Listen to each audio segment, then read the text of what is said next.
gracias a Dios y vamos a necesitar el tiempo. Vamos a continuar profundizando en el libro de Apocalipsis. Vamos a partir hoy, luego de orar, desde Apocalipsis capítulo 7, versículo 13. Padre, te agradecemos, Señor, por tu palabra, por esta mañana, por tu iglesia, por Jesucristo, que es todo para nosotros, Señor, por su obra que celebrábamos y recordábamos en la Cena del Señor, que teníamos el deseo de alabar, como decía Seba, Señor. Y gracias, Padre, porque también tú en tu santa y bendita palabra nos das mucha luz sobre la historia, pasada, presente y futura. Mucha más de la que estamos dispuestos en muchos casos a asimilar o a comprender, Señor. Porque de la manera que tenemos tanta luz, deberíamos vivir conforme a ella, Señor. Y a veces no deseamos eso, Señor. Perdona nuestros pecados y ayúdanos a vivir según la luz de tu palabra, según la luz del Evangelio glorioso de Jesucristo y según la luz de su reino que está viniendo, de su reino que está ya aquí, pero que está viniendo, Señor. Bendice a tu iglesia y ayúdanos ahora en esta mañana en la correcta interpretación de tu palabra. Ayúdanos, Señor, en humillar nuestras voluntades, aceptando la tuya. Ayúdanos, Señor, en inclinar nuestras voluntades y nuestros entendimientos y pensamientos hacia ti, hacia las verdades eternas, hacia lo que es lo más glorioso y lo más bueno para nosotros, para nuestras vidas y para tu santa y bendita iglesia por Jesucristo. En nombre de Él, por sus méritos oramos. Amén. Amén. Estamos en el capítulo 7 de Apocalipsis. Después que prediqué la última vez, una hermana vino y me dijo: qué bueno esos primeros 20 minutos en los cuales presentaste las 4 posturas, ¿no? Porque dedicamos gran parte de la predicación anterior a hacer una introducción para que pueda haber una idea. Por la tarde otra hermana me escribió y me dijo: no tendrías que haber presentado las 4 posturas. Entonces ahí vemos un poco el tema de que cada uno lo ve de un modo distinto. Las dos tenían razón, ¿eh? Es decir, estoy de acuerdo que homiléticamente no era bueno presentar las 4 posturas. Estoy también de acuerdo que es necesario. Hasta este momento de Apocalipsis he podido predicar el libro con una cierta imparcialidad de las diferentes posturas, porque la Biblia misma hasta este momento no hay necesidad de tomar partido. Ahora bien, cuando llegamos al capítulo 7 de Apocalipsis, ya se hace imposible no tomar postura, porque la identidad de los 144.000 va a determinar todo el resto del libro. De acuerdo a quien tú pienses que son los 144.000, va a cambiar todo tu modo de ver, sea el futuro, pero no solo, el pasado y el presente, de todas las doctrinas bíblicas. No hay modo que tú puedas quedarte imparcial. Esto es como si tú vas con el coche y delante de ti el camino se bifurca. Y hay 2 caminos y tú tienes que seguir. No puedes o no ir para la izquierda o no ir para la derecha. Te va al precipicio, supongamos. No puedes. Aquí llegas a un punto en el cual, con total honestidad intelectual, te vas a encontrar de frente a tomar una posición. Te guste o no, vas a tomar una posición. Entonces, de ahora en más, mis predicaciones de Apocalipsis, por supuesto, van a ser dogmáticas.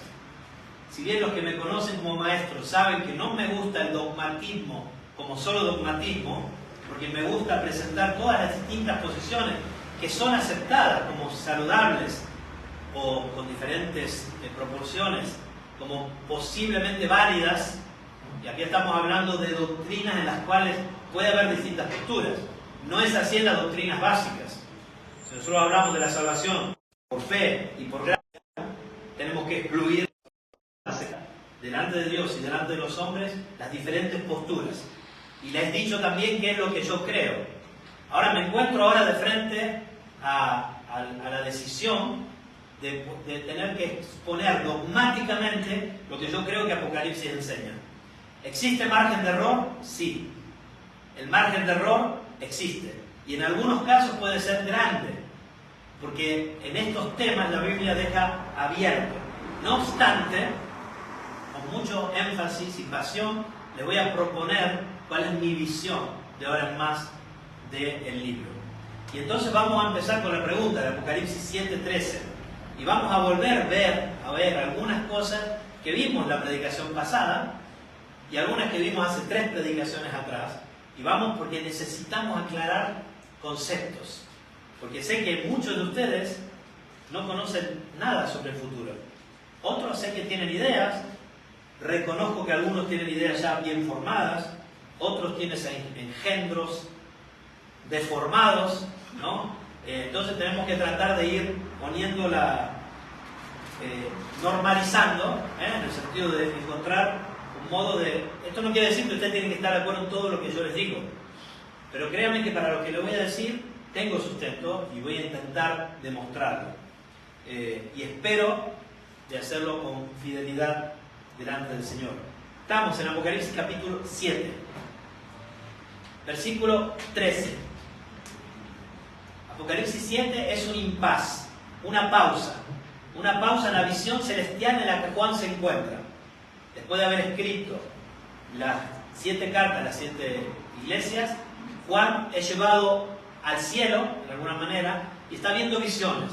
Y ya vimos, capítulo 4, ve el trono, ¿no? Capítulo 5, ve todo lo que está alrededor del trono, estos seres, los 24 ancianos, los 4 ángeles. En el capítulo 5 ve la visión que escucha del león que puede desatar los sellos de este libro, que nadie puede desatar. Y Juan llora, ¿por qué nadie lo puede desatar?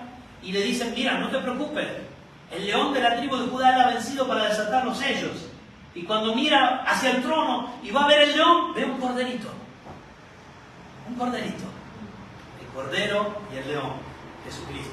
Y alrededor de todo ese trono, yo ahora, para los que no estaban, hay luces que representan todo el Evangelio, toda la historia de la humanidad y de la historia de la redención. Colores que hablan de Cristo, de su sangre, colores que hablan de la vida eterna, del poderío, del señorío. Desde el trono se rige todo lo que jamás haya sucedido y sucederá. Habla de la soberanía del Dios trino, eterno, omnipotente, omnisciente, omnipresente, que todo lo ve, que todo lo sabe. Ese fue el capítulo 5. Y en el capítulo 6, ya el corderito comienza a desatar los sellos. Y vemos que hay 7 sellos. Y ahora seré dogmático. Estos 7 sellos corresponden a las 7 copas. Y esas 7 copas y sus 7 sellos, para los que saben lo hablo, corresponden a las 7 trompetas. Y también tengo una ínfima certeza que corresponden a los 7 truenos que no conocemos, porque le dicen que no se ha revelado Juan. ¿Qué dicen los 7 truenos? Entonces, cuando hablamos de 7 sellos, y vamos a seguir viendo después 7 trompetas, 7 copas y hay 7 truenos, estamos hablando de los mismos eventos vistos mayormente en profundidad. En el capítulo 7 nos encontramos entre el desatar el 6º sello y el 7º sello. Ahí estamos ahora. En medio de ese abrir el 6º y el 7º sello, sucede algo. Sucede el capítulo 7. Y el capítulo 7 habla de estos 144.000. Después lo vamos a leer el capítulo. Pero hoy vamos a comenzar desde el versículo 13. 7:13. Dice así. Entonces, uno de los ancianos habló diciéndome: estos que están vestidos de ropas blancas. Uno de los ancianos le habla a Juan. Le hace 2 preguntas. ¿Quiénes son? ¿Y de dónde han venido? Y eso es lo que vamos a tratar de ver esta mañana. Vamos a volver a reafirmar la identidad de los 144.000, quiénes son, y después vamos a ver de dónde han venido. Eso es lo que vamos a ocuparnos hoy. Entonces, para reafirmar algo que ya postulé en la predicación pasada, vamos a empezar a indagar quiénes son estos 144.000. Vamos a leer desde el versículo 1. Después de esto, después del desatar, podemos leer del capítulo 6, versículo 12. Así entramos en contexto bien. 6:12.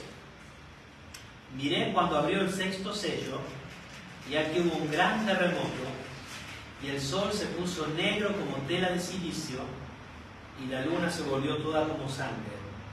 Y las estrellas del cielo cayeron sobre la tierra, como la higuera deja caer sus higos cuando es sacudida por un fuerte viento. Y el cielo se desvaneció como un pergamino que se enrolla, y todo monte y toda isla se removió de su lugar. Y los reyes de la tierra, y los grandes, los ricos, los capitanes, los poderosos, y todo siervo y todo libre, se escondieron en las cuevas y entre las peñas de los montes. Y decían a los montes y a las peñas: caed sobre nosotros y escondednos del rostro de aquel que está sentado sobre el trono y de la ira del Cordero, porque el gran día de su ira ha llegado, y ¿quién podrá sostenerse en pie? Hay una pregunta que los incrédulos del mundo, y de esto vamos a profundizar, de frente al ver a Cristo que está viniendo en las nubes, esto va a pasar. Visiblemente el mundo será sacudido, ya lo prediqué varias veces y lo vamos a volver a ver. Va a haber efectos gravitacionales que van a afectar las mareas del mar, que van a afectar la visión de los astros celestes, que van a conmover el mundo, va a cambiar la geografía del mundo. Acá lo dice, las islas serán conmovidas, será removido, sacudido el mundo. Cuando los impíos vean a Jesucristo viniendo en su gloria, van a preguntarse: ¿quién se podrá sostener delante de su ira? Esto va a pasar, ¿eh? Esto es historia. Historia que vemos hacia el futuro. Ya pasó en pasado, porque Dios conmovió el mundo. ¿Qué dice Pedro diciendo de los que no creen que Cristo vendrá? ¿No se olvidan lo que pasó en el diluvio? ¿O Dios no conmovió el mundo? Ayer estuvimos en el Museo de los Dinosaurios, acá en Artao, y ahí veo un montón de fósiles, peces petrificados, acá encontrados en Suiza donde no hay mar. Peces petrificados, algunos en Suiza encontrados. Todo el mundo, ¿no? Eso sucedió en el diluvio.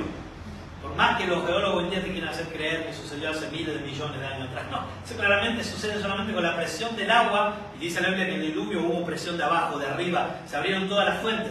Fue terrible. En ciertos lugares murieron peces, en otros lugares Dios dejó vivir a los peces.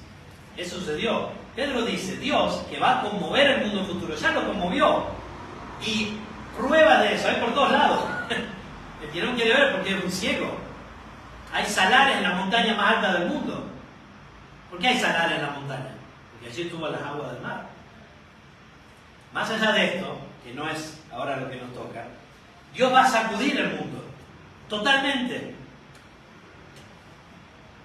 Antes de sacudir el mundo, en el momento que suceda eso, la iglesia será arrebatada ahí con Cristo viniendo en las nubes. Yo creo, y estoy convencido firmemente, que la iglesia será arrebatada entre el sexto y el séptimo sello. Pero esto lo veremos después. Vamos a leer quiénes son estos 144.000. Seguimos leyendo. El capítulo 7 es la respuesta a la pregunta de los impíos en el capítulo 6, versículo 17. Ha llegado el gran día de su ira. Dice Apocalipsis 1.7 que todo ojo le verá. Fíjense, se lo leo yo, Apocalipsis 1.7. Dice aquí que viene con las nubes y todo ojo le verá, y los que le traspasaron y todos los linajes de la tierra harán lamentación por él. ¿Sí? Amén. Estamos hablando del mismo evento. Hermanos, este evento en la Biblia se encuentra en un montón de pasajes. Después, si tenemos tiempo, lo vamos a ir a ver. Se encuentra en Mateo, se encuentra en Marcos, se encuentra en Lucas, se encuentra en 1 Corintios 15, se encuentra en 1 Corintios 5, se encuentra en 2 de Tesalonicenses, en 1 de Tesalonicenses 5, se encuentra en 2 de Tesalonicenses 1, capítulo 2, se encuentra en Daniel, el último capítulo de Daniel, se encuentra en un montón de los profetas mayores. Están por todos lados en la Biblia. Se encuentra en Hechos. Si nunca lo viste es porque no estás atento. Está por todos lados. Repleto de este tema. Ahora salta al capítulo 7 y parece que está totalmente desconectado. O sea, está hablando del sexto sello, el capítulo 8 va a hablar del séptimo sello, y en el medio me aparecen 144.000 que parecen desconectados. Capítulo 7, versículo 1. Después de esto, vi a 4 ángeles en pie sobre los 4 ángulos de la tierra, que detenían los 4 vientos de la tierra para que no soplase viento alguno sobre la tierra, ni sobre el mar, ni sobre ningún árbol.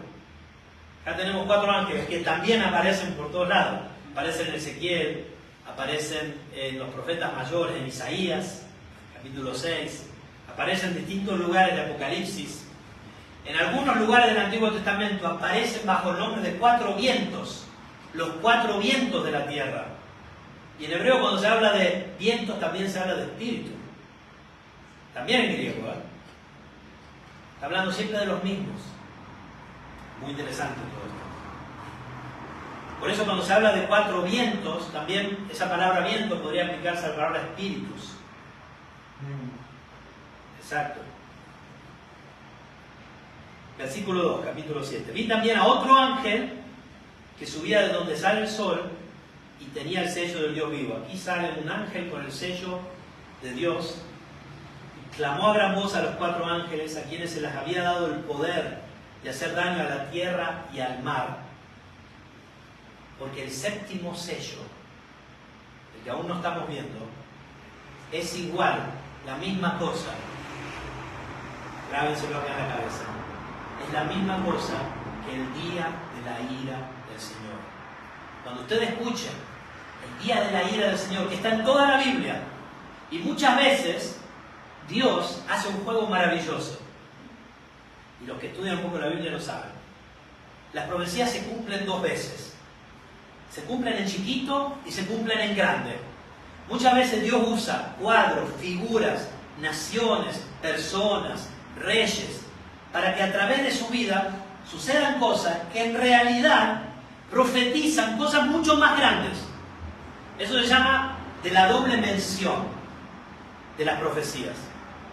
Por ejemplo, Israel, un pueblo pagano, idólatra, adora a dioses paganos. ¿Y Dios qué dice? Te voy a mandar tal rey. Babilonia, te voy a mandar los asirios, te voy a mandar los persas. Y vienen estos y los matan a todos porque ellos sacrificaban a sus hijos, adoraban dioses paganos. Y Dios le dice esto, y va a venir el día del Señor. Y claro, para ellos llega un día en el cual son llevados a Babilonia, llega un día en el cual le quitan los ojos a sus reyes, matan a todos sus hijos, los transportan a otro lugar, llega un día donde tienen que abandonar su lugar. Y en algún modo se cumple ese día del Señor, ¿estamos de acuerdo? Pero en realidad, esto es lo glorioso de la Biblia, cuando habla de ese día del Señor, en realidad le está hablando de una cosa mucho más grande que va a pasar al final con toda la tierra. Y las dos cosas son verdad y cierta al mismo tiempo. Y las dos cosas se cumplen perfectamente. Se cumple ese día en pequeño y se cumple y se cumplirá ese día en grande. Esto sucede en un montón de profecías. Por ejemplo, en Pentecostés, Dios hace que desciendan lenguas, idiomas, porque los judíos que habían nacido en otras tierras, que venían a Jerusalén a adorar, los escuchan en las lenguas nativas y dicen, estos están hablando en la lengua en la que yo me crié, mirá, están glorificando a Dios. Y Pedro, ¿qué les dice? Muchachos, estos no están ebrios, porque mire, estamos al mediodía, sí es verdad que habrá algún borrachón que al mediodía estará borracho, pero normalmente se emborrachan por la noche, por la tarde-noche. Estos no están ebrios, este es el cumplimiento de la profecía del profeta. Y dice, vuestros hijos tendrán sueños, salvarán visiones. Ahora, esa profecía se cumplió en parte. Gran parte de esa profecía todavía no se cumplió. Doble cumplimiento de la profecía. Esto es muy interesante en la Biblia, lo van a encontrar en muchos casos. El séptimo sello, que no es motivo de nuestro estudio, pero tengo que ir metiendo los palitos chinos. El séptimo sello corresponde al día de la ira del Cordero.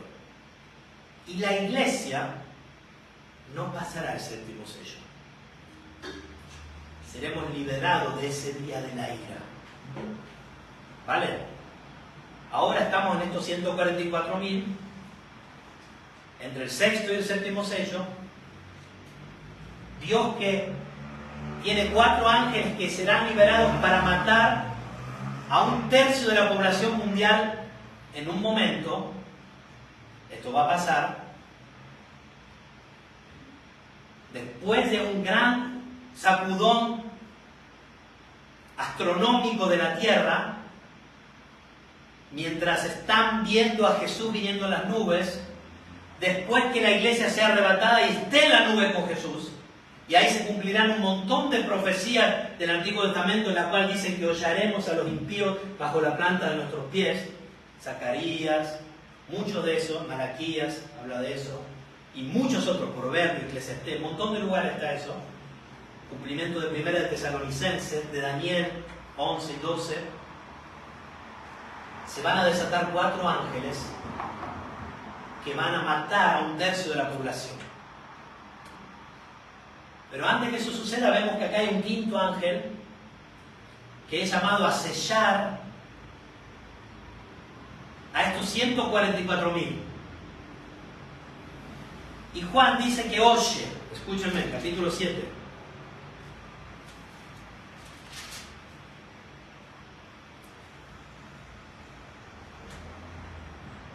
Versículo 2. Vi también a otro ángel, este es el 5.º ángel, que subía de donde está el sol y tenía el sello del Dios vivo, y clamó a gran voz a los 4 ángeles a quienes se les había dado el poder de hacer daño a la tierra y al mar, diciendo: no hagáis daño a la tierra, ni al mar, ni a los árboles, hasta que hayamos sellado en sus frentes a los siervos de nuestro Dios. Lo que dice el ángel es: esperen 4 ángeles, calmos, todavía no maten 1/3 de la población mundial, esperen que primero vamos a sellar a los siervos de nuestro Dios, a los cuales ustedes no pueden tocar, ni pueden hacer daño a la tierra, ni al mar, ni a los árboles. ¿Ok? Ni a estos sellados. Y ahora Juan escucha, no ve. Escucha, no ve. Escucha. Escuchen lo que escucha Juan. No ve, escucha. Escuchen lo que escucha. Dice así: y oí el número de los sellados. 144.000 sellados de todas las tribus de los hijos de Israel. Él lo escucha, no lo ve. De la tribu de Judá, 12.000 sellados. Esto ya lo hablamos. En las listas de las tribus de Israel nunca había este orden. Si ustedes van a estudiar, y hay muchos, ahora estamos leyendo la lectura bíblica, Crónicas, y ahí hay muchas listas, difíciles y aburridas de leer, pero que son muy importantes para la documentación histórica. En esas listas, cuando se enumeran las tribus de Israel, que corresponden a los hijos de Jacob, y no solo, corresponden también a los 2 hijos de José, ¿no? Efraín y Manasés. Nunca se aplica este orden, nunca inicia por Judá. Está claro por qué inicia por Judá. ¿Quién es el león de la tribu de Judá? Jesucristo. ¿Está bien? Dice así: de la tribu de Judá 12.000 sellados, de la tribu de Rubén 12.000 sellados, de la tribu de Gad 12.000 sellados, de la tribu de Aser 12.000 sellados, de la tribu de Neftalí 12.000 sellados. Tampoco estas 4 tribus siguen en ese orden. Estas son las tribus que provienen de los hijos de las concubinas de Lea y de Raquel, Bila y Silpa. Esto nos habla de los gentiles, nos habla de la salvación de los gentiles. Seguimos leyendo. De la tribu de Manasés 12.000 sellados, de la tribu de Simeón 12.000 sellados, de la tribu de Leví 12.000 sellados, de la tribu, también acá tenemos referencia a la tribu de Leví. La tribu de Leví no tenía derecho a adquirir territorio, porque la herencia de Leví, ¿cuál iba a ser? El Señor. Yo seré tu herencia. Y después se le dan égidos, pequeños barrios cerca de las ciudades en cada una de las tribus donde puedan servir, pero no tenían tierra. La tribu de Leví también nos habla de la iglesia en su sacerdocio. Somos sacerdotes para Dios. 12.000 sellados de la tribu de Isaacar, 12.000 sellados de la tribu de Zabulón, 12.000 sellados de la tribu de José. Aquí también casi nunca aparece de la tribu de José, porque en realidad la tribu de José está conformada por 2 medias tribus: la media tribu de Efraín y la media tribu de Manasés. De la tribu de Benjamín, 12.000 sellados. Y ahora Juan, que escuchó y no vio que eran 12.000 de cada tribu, ahora sucede algo. Alrededor del trono, los 4 ancianos el Cordero y el León desatando sellos, los 24, los 4 ángeles, los 24 ancianos. Fíjense qué pasa ahora. ¿Qué sucede ahora? Después de esto, mire, y aquí una gran multitud. Pero no dice 144.000 personas. Él ahora no escucha, ve, dice una gran multitud, la cual nadie podía contar. De todas naciones y tribus y pueblos y lenguas que estaban delante del trono. Aparecieron. Una multitud aparece ahí. Esta es la iglesia arrebatada, hermano. Ahí está la iglesia con Cristo. Ahora ahí está. Ahí estamos nosotros, los 144.000. Somos la iglesia. Amén. De cada lengua, nación, pueblo y tribú. No tendría ningún sentido en todo el libro de Apocalipsis que aquí estuviera hablando de 144.000 israelitas. Sería algo totalmente desconectado, inconexo. No tendría ningún sentido. Sé que hay otras posturas y ya las expuse, por eso digo que ahora seré dogmático. Sé que hay hermanos que no creen esto, y muchos, diría la mayoría no creen esto, pero para mí es clarísimo como el agua. Él está viendo ahora la iglesia. Dice, ya no dice 144.000, primero escuchó que eran 12.000 de cada tribu, pero ahora ve, están ahí, no se pueden contar, ya no son 12.000 de cada tribu, o sí, lo somos, en un modo figurado. Porque recuerden esto, que si bien en el Antiguo Testamento parece que la iglesia es Israel, el físico, no todo Israel fue salvo. Pablo usa este argumento en Romanos, dice, ¿cómo puede ser? ¿Que falló Dios? ¿Qué pasó? Dios se equivocó. Porque ¿cómo puede ser que no todo Israel fue salvo?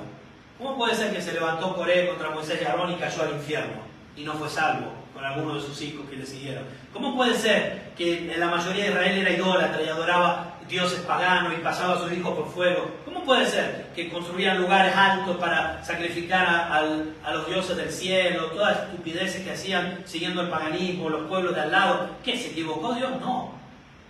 El remanente de Israel era el verdadero pueblo de Dios. Y ese remanente está y siempre estuvo en la iglesia. Hoy en día también. De esto habla Efesios. Dice que 2 pueblos hizo uno, quitando la barrera intermedia. Ahora yo les pregunto, ¿había gentiles salvados en el Antiguo Testamento? ¿Sí o no? Sí. ¿Pocos o muchos? No. Les pregunto, muchos. Había muchos. Mira Nínive, 120.000 personas. Se arrepintieron. No sé cuántos realmente fueron salvados. Se arrepintieron. Todos gentiles y eran idólatras, paganos y talmente malos que Jonás los odiaba y por eso no quería predicar el Evangelio. Porque esa gente era terrible, despiadada. Jonás los odiaba totalmente y por eso no le quería llevar el Evangelio. No es que Jonás, como a veces contamos a los chicos ahí, se levantó un día sin ganas de ir a predicar porque estaba estresado y le decía, Señor, no tengo ganas de oír. No, no, no. Él aborrecía a los ninivitas porque sabía lo malditos y lo malísimos que eran ellos. Por eso no quería ir a predicarle. Pero fueron muchos. Es más, les digo, antes de que Israel naciera, tuvo el diluvio, ¿o no? ¿O Israel nació antes que el diluvio? No. Nació mucho después, ¿no? Y desde la creación hasta el diluvio, ¿cuánto tiempo pasó? Nunca se lo preguntaron, ¿eh? Más de 1000 años, no miles, entre 1000 y 2000 años, ¿no? Cientos de años. Ahí también habrá habido salvado, ¿o no? ¿O no caminó caminó Enoc con Dios y fue traspuesto? ¿No? Set. Dios. Bueno, Noé pasó al nuevo mundo, ¿no? Noé, 8 personas en el arca. La verdad es que al final había pocos, pero antes hubieron muchos. El pueblo de Israel, si bien es el pueblo de Dios, en un modo figurado, representó siempre a la iglesia. Y en ese pueblo de Israel siempre había iglesia, porque había un remanente. Cuando Elías, cansado por la perra Jezabel, maldita mujer, terrible, le dice a Dios, no doy más. Yo solo he quedado. ¿Qué le dice el Señor? Aún me quedan 7000 rodillas. Siempre hay un remanente. Siempre hubo un remanente desde el inicio. Hoy en día lo tenemos claro, que el remanente de Israel era parte de la iglesia. Estoy hablando dogmáticamente, sé que no todos comparten eso. Pero en ese momento parecía que Israel era la iglesia. Pero dentro de Israel no todos eran cristianos, no todos esperaban al Mesías, no todos creían en el Dios de Israel, no todos seguían las leyes de Jehová, no todos sacrificaban. Y nosotros tenemos esa idea de un pueblo de Israel que seguía a Dios y que a veces se desviaba. Ustedes saben que la Pascua la celebraron poquísimas veces. Poquísimas. 2 o 3 veces quisieron celebrar la Pascua como debían. Volvemos al capítulo 7, porque si no podríamos estar 4 horas. Después podríamos hacer una conferencia de 4 horas, pero vamos a seguir por ahí. Versículo 9 del capítulo 7. Después de esto miré y aquí una gran multitud, la cual nadie podía contar, de todas naciones, y tribus, y pueblos, y lenguas, que estaban delante del trono y en la presencia del Cordero, vestidos de ropas blancas y con palmas en las manos. Las palmas hablan de una victoria, en el mundo antiguo hablaban de una victoria en una guerra. Cuando los ejércitos volvían de una guerra, la gente que se había quedado los esperaba con palmas en las manos, con victoria. Esto era muy usado en el mundo antiguo. Normalmente era cuando había una victoria en una guerra. Y acá, ¿quién es el que pelea? Es el Cordero. El que va a pelear y va a destrozar el mundo, los enemigos de Dios, no es la iglesia, es el Cordero. La iglesia en el final de los tiempos será atribulada de tal modo que aún los escogidos podrían ser engañados, dice la Escritura. No sucederá, pero está hablando de la presión de la tribulación que habrá en el final de los tiempos. ¿Qué tendremos? ¿Qué tendremos? Porque los primeros 6 sellos que pasaremos son muy fuertes. Ya estamos pasando por ellos, pero esto lo vamos a seguir hablando luego. Y clamaban a gran voz diciendo: la salvación pertenece a nuestro Dios, que está sentado en el trono, y al Cordero.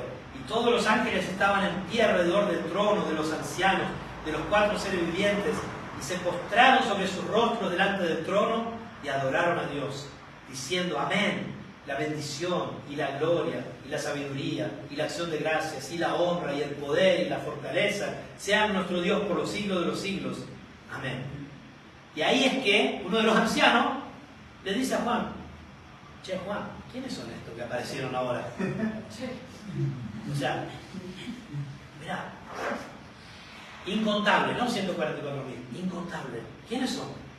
Entonces uno de los ancianos habló diciéndome: estos que están vestidos de ropa blanca, ¿quiénes son? ¿Y de dónde han venido? Y Juan le dice: a mí me va a preguntar, que yo estaba abajo y ahora estaba en la isla de Pasmo, ahí en Grecia, en una islita perdida. Estuvimos ahí con Miriam, perdida en la nada, en medio del mar. Ahí no hay nada prácticamente, está solo una aparente cueva que hoy es una casa donde Juan aparentemente escribió, no sé si fue ahí, pero muy grande, no es la isla, creo que tendrá 2 kilómetros cuadrados, 3, algo así, un poquito más quizás. Pequeñísima, estaba ahí, y vos me traes acá, estoy en el cielo y querés que yo te diga quiénes son estos, no sé, decímelo vos. ¿No? Versículo 14, yo le dije: Señor, tú lo sabes.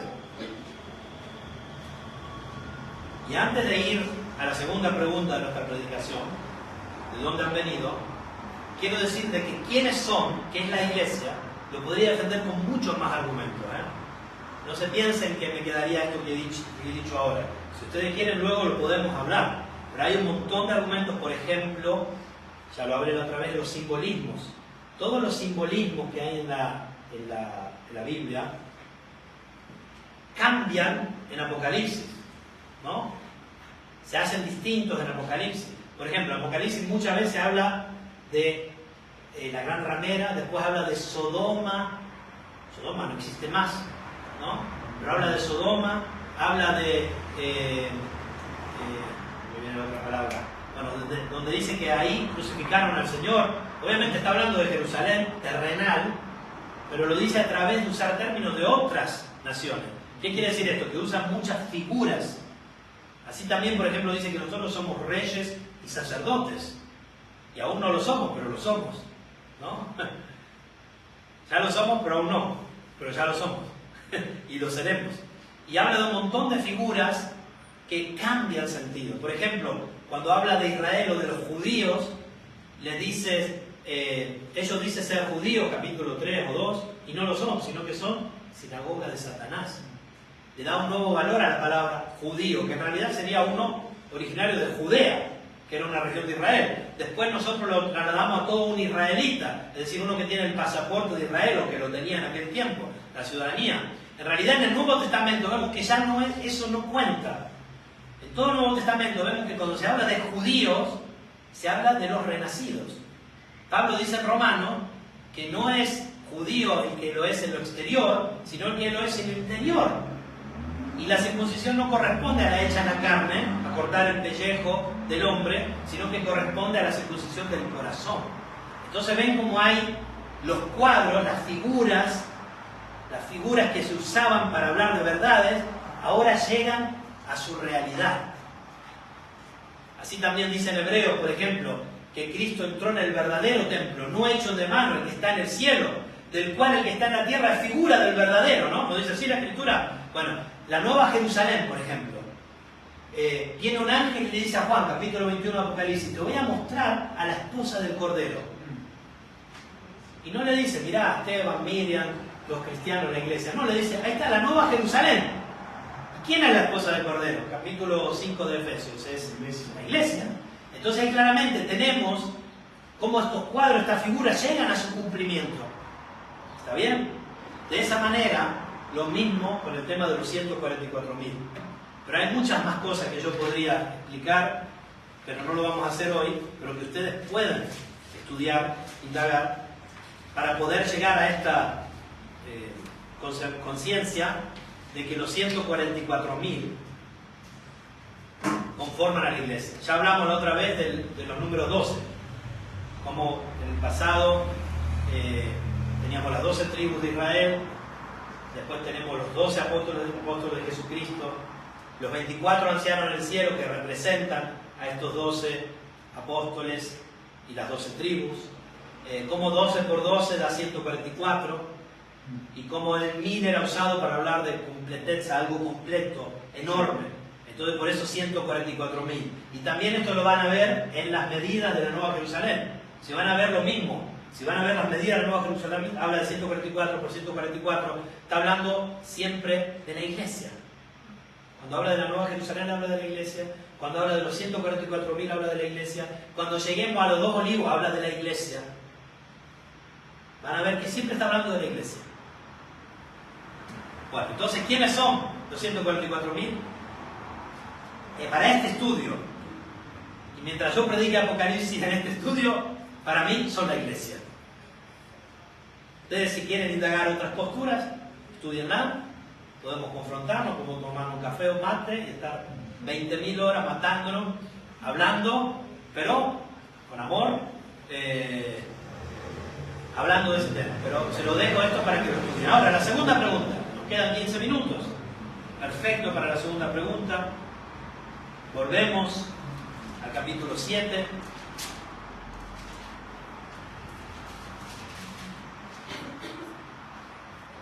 Versículo 13. ¿Quiénes son y de dónde han venido? Y Juan dice, Señor, ¿tú lo sabes? Y este anciano le dice, estos son los que han salido de la gran tribulación y han lavado sus ropas y las han emblanquecido en la sangre del Cordero.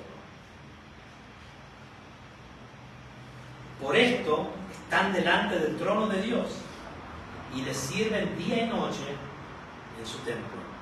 Y el que está sentado sobre el trono extenderá su tabernáculo sobre ellos. Ya no tendrán hambre ni sed, y el sol no caerá más sobre ellos, ni calor alguno, porque el Cordero que está en medio del trono los pastoreará y los guiará a fuentes de aguas de vida. Y Dios enjugará toda lágrima de los ojos de ellos. Y aquí vemos de nuevo la doble profecía. ¿A dónde fue Israel cuando salió de Egipto? A la tierra que fluye leche y miel, ahí tranquilos. ¿A dónde salieron? Al desierto. Sí, es verdad que por incredulidad, porque hubieran podido estar en la tierra en 8 días, hubieran podido tomar los primeros lugares de la tierra. Fueron al desierto. ¿Y se acuerdan que había, cuando ellos estaban en el desierto? ¿Qué había sobre ellos? ¿Qué había sobre ellos? Una nube, ¿no? Que los protegía oscurecía y le daba sombra. Y a la noche, ¿qué había? Columna de fuego que los protegía de los animales salvajes, que no se los comieran vivos. Y le daba luz, y les daba calor, porque en el desierto a la noche hace frío. Tenían calefacción, tenían aire acondicionado durante el día. Después Dios les mandó la comida en el desierto. Les daba agua de la roca. Les abría la roca y tomaban agua. No, 1, 10, 100, 1.000.000 de personas salió de Egipto, más o menos. 1.000.000 de personas. Dios los alimentaba. Y es más, cuando se ponían cabezones y decían, ¿por qué? Quisiéramos de nuevo sentir ese olor de cebolla de cuando Esteban nos cocinaba en Egipto. Cuando viene Esteban a tu casa, abre las ventanas, pues si te cocina la boca más pequeña, así. Queríamos sentir ese olor a cebolla y a ajo. Ojalá que nos diera volver a las joyas de Egipto. Se olvidaron que los tenían con látigo limpio, trabajando, llevando ladrillos y haciendo esas pirámides que hoy decimos cómo la hicieron, y muchas de esas lo hicieron los judíos, con cosas que ellos hacían, o al menos la parte de mano de obra. ¿Dios qué hacía? ¿Quieren carne? Les llenó de codornices el campo. Kilómetros enteros de codornices. Dice que les salía la carne de las narices, que ya no podían comer más codornices. ¿Y acá qué dice la Escritura? Eso era una profecía de lo que es la iglesia. ¿Qué es lo que está pasando con la iglesia? Pasó y pasará aún más. La protección de Dios en medio de la tribulación. Dice que estos son los que han salido de la gran tribulación y han lavado sus ropas y las han emblanquecido en la sangre del Cordero. Por eso están delante del trono y le sirven día y noche en su templo. ¿Cuál es el templo de la iglesia?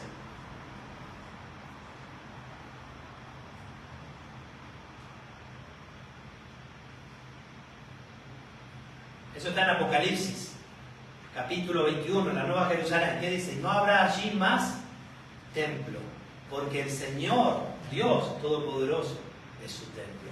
En realidad, la iglesia es un cuerpo. El templo es Cristo. Nosotros tenemos el Espíritu Santo, estamos unidos a Cristo y estamos unidos los unos con los otros. En realidad, nosotros nos reunimos acá, pero la iglesia de Jesucristo no se limita a esto. Iba a decir miles de millones, ojalá, pero hay millones de cristianos. Sí hay miles de millones en la historia, pero hoy en día hay millones de cristianos. Estamos en el mundo y no tenemos un templo. Nuestro templo es Jesucristo, nuestra cabeza. Estamos unidos a Él, de Él recibimos la linfa vital, recibimos todo de Él. Él nos da todo lo que necesitamos. Estamos unidos en el Espíritu Santo, en Él, la cabeza. Él es el templo de la iglesia. Están delante del trono y le sirven día y noche en su templo, sea que vivamos o que muramos, somos del Señor, porque para Él vivimos y para Él morimos, dice el Señor, dice el apóstol Pablo, ¿no? Para el Señor. Y el que está sentado sobre el trono extenderá su tabernáculo sobre ellos. Ya no tendrán hambre, ni sed, y el sol no caerá más sobre ellos, ni calor alguno. Hermano, acá estamos hablando de algo espiritual. Es verdad que Dios nos da promesas físicas. También es verdad que hay cristianos que han muerto de hambre. Sabemos de cristianos que han muerto de hambre, literalmente. ¿Falló Dios? No. Claramente, acá está hablando de verdades eternas. Dios provee también, Jesucristo lo enseñó claramente con el tema de los lirios, de cómo Dios se ocupa, da de comer, cómo nos dará más a vosotros. Aún así, Él nos provee lo más importante. La comida espiritual que es Jesucristo, la bebida espiritual que es Jesucristo, y todos bebían de la roca que lo seguía, y la roca espiritual que lo seguía era Cristo. Primera de Corintios habla de eso, y dice: ya no tendrán hambre ni sed, y el sol no caerá más sobre ellos, ni calor alguno, porque el Cordero que está en medio del trono los pastoreará y los guiará a fuentes de aguas de vida. Y esto lo veremos al final de Apocalipsis. Este es el final de la promesa. Ahora la pregunta es: ¿de dónde han venido? Capítulo 7. ¿De dónde han venido? Él lo responde: han venido de la gran tribulación. Han venido de la gran tribulación. La respuesta está allí. Juan está viendo una gran multitud, la cual nadie puede contar. Cuando se habla en la Biblia del pueblo, de la gran multitud que nadie puede contar, se habla siempre de la iglesia. A Abraham, a Jacob se le promete la descendencia, y Pablo lo enseña claramente, que no era por la ley, era por la gracia, era por la fe. Romanos 7 habla de eso también, Romanos 6, todo el libro de Romanos habla de eso, la identidad del pueblo de Dios, ¿no? Cuando habla de esta nación que no se puede contar, habla siempre de la iglesia, de todas naciones y tribus y pueblos y lenguas. Esto es el cumplimiento de la gran comisión de Apocalipsis 28, ¿no? De cada etnia, y predicar el evangelio a toda criatura, ¿no? De cada etnia, de cada lugar, de cada tiempo también. Muchos pueblos han desaparecido, no existen más.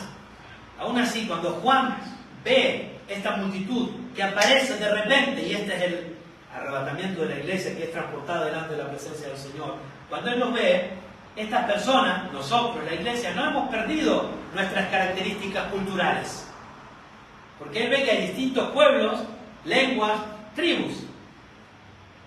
Te guste o no, seguirás siendo tú, de tu nación, en una nación superior que es la iglesia, pero mantendremos los rasgos que el Señor nos ha dado, y esto también es glorioso y maravilloso.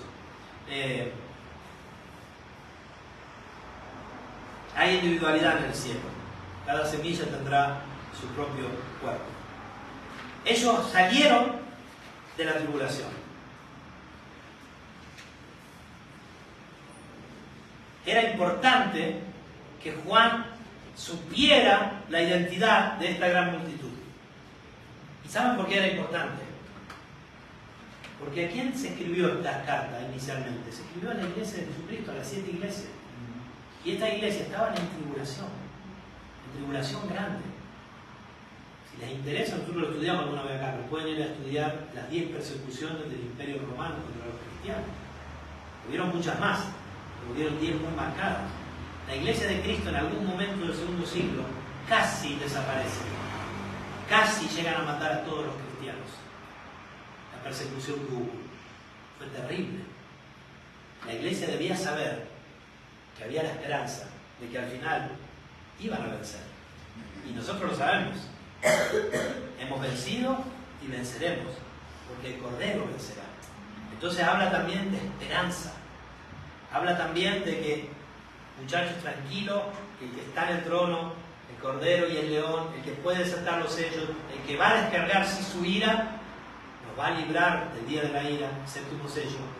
Pero también en medio de la gran tribulación pondrá un tabernáculo sobre nosotros, hará un campamento con nosotros, nos cuidará. Y Jesucristo lo hace, el Señor lo hace y lo hizo. Ahora bien, para concluir, quería decir mucho más, pero bueno, nos va a servir para el próximo estudio, en el cual vamos a ver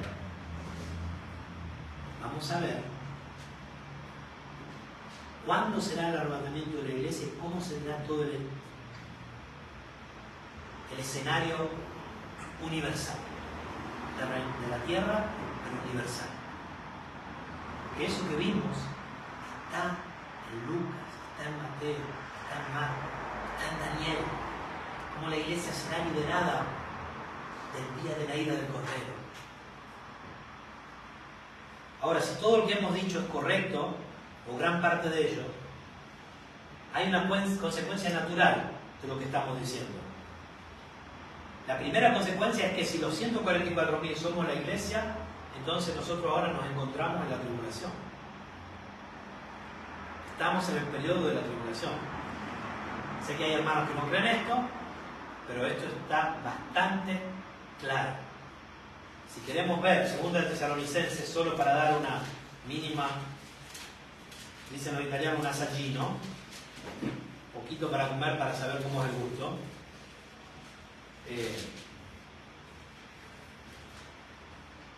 Capítulo 1 de 2 Tesalonicenses,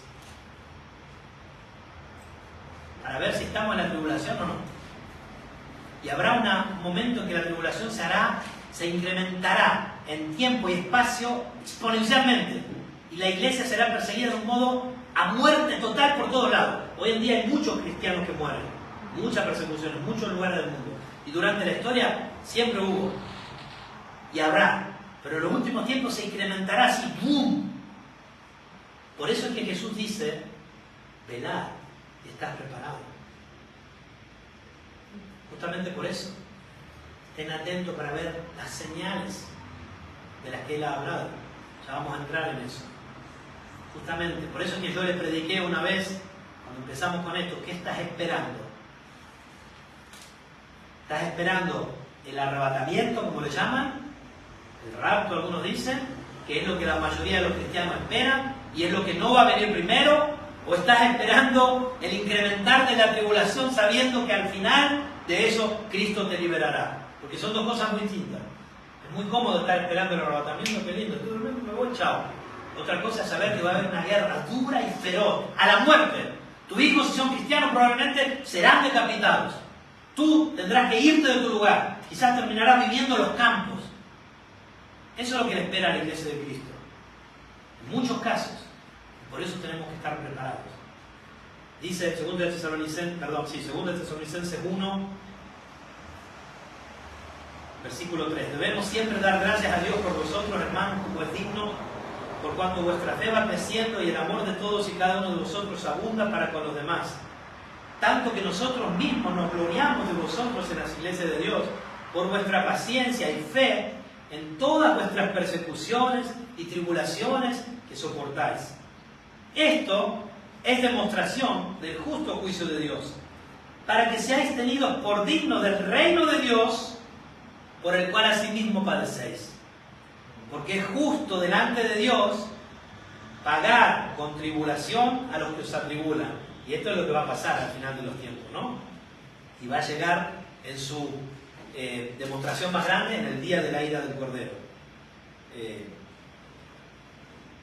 A los que os atribulan, versículo 7. Y a vosotros que sois atribulados, daros reposo con nosotros cuando se manifieste el Señor Jesús.